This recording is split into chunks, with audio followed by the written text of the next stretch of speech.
বাইরে ভাই, content creator Salman মুক্তাদির এবং রিফাত লাতুরের ঘটনা সম্বন্ধে আপনারা জানেন না কে? এই বিষয়টি সম্বন্ধে না জানলে আপনাদের দুইটা কারণ হতে পারে। কারণ নম্বর 1, হয়তোবা আপনি এখন বাংলাদেশেই নেই, এবং কারণ নম্বর 2 হলো হয়তোবা আপনাকে নিজের রেমালে উড়িয়ে নিয়ে চলে গেছে। সালমান ভাই, আই চ্যালেঞ্জ ইউ, আপনি যে আমাকে ভণ্ড বললেন, যদি আমাকে ভণ্ড প্রমাণ করতে না পারেন, আমি দেখে নিব ইনশাআল্লাহ। আমি এটার বিরুদ্ধে অ্যাকশন নিব। আমি আপনাকে 3 দিনের আলটিমেটাম দিলাম। তো শুরু করা যাক পেজটা কেন হচ্ছে সে বিষয়টা নিয়ে। তো বিষয়টা হচ্ছে আমাদের রাফায়েত রাতুল ভাই সেদিন কাপল ব্লগারদেরকে নিয়ে একটি ভিডিও আপলোড দিয়েছিলেন। ইদানিং কাপল ভ্লগ নামে এক ধরনের ভ্লগ ভিডিও দেখা যাচ্ছে, যেখানে স্বামী স্ত্রীরা অশ্লীল রোমান্টিকতার চর্চা করছে।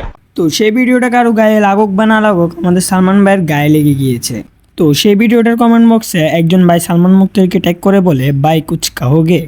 সালমান মুক্তাদির উত্তর দেয়, আমি বলতে পারবো সবই, শুধু শোনার মতো সাহস এই লোকের মতো বান্দরদের নেই, না কোনোদিন ছিল না কোনোদিন হবে। সেম কথাগুলো কালকে সামনে এসে বলুক, আমিও কিছু কোয়েশ্চেন করবো, দেখি আনসার দেখি কত বড় ফেরস্তা। ভাই লিটারালি আমি ভাবছিলাম এই ঘটনার পর একটা প্যাচ বাঁচবে, কিন্তু সালমান মুক্তাদির তো দেখি সামনাসামনি কিছু কথাই বলতেছে না। আপনি যে লুকায় লুকায় আমার পিছে লাগতেছেন, আমাকে ডিমিন করার ট্রাই করতেছেন, আমি কিন্তু সব বুঝতেছি। আপনি খুবই চালাকির সাথে কন্ট্রোভার্সি ইগনোর করার ট্রাই করতেছেন।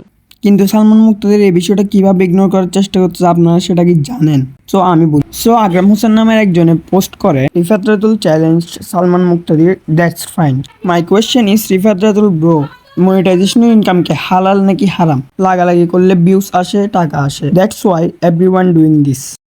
কিন্তু ভাই প্রবলেমটা তো ছিল এইটা না, প্রবলেমটা হচ্ছে সালমান ভাই। আমাদের সালমান ভাই পোস্টে নিজে আবার কি কমেন্ট করেন জানেন? সে লেখছে, ধর্ম ব্যবসা ইজ অলওয়েজ হালাল, you can't question it, sorry.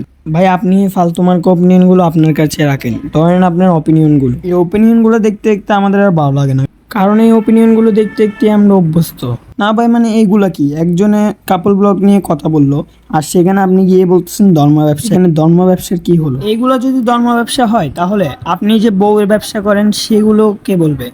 আচ্ছা, ধর্ম ব্যবসা এবং বউ ব্যবসা এইসবকে আমরা বাদ দিই। এইসব কথা নিয়ে বাঙালিদের কি মতামত সেটা একটু দেখে নেওয়া যাক। প্রথমত আসা যাক ভাই এই ছবিটাকে নিয়ে। এই ছবিটাকে যে বানাইছে না, তাকে বাঙালি এখন পেলে এখনই অস্কার দিবে।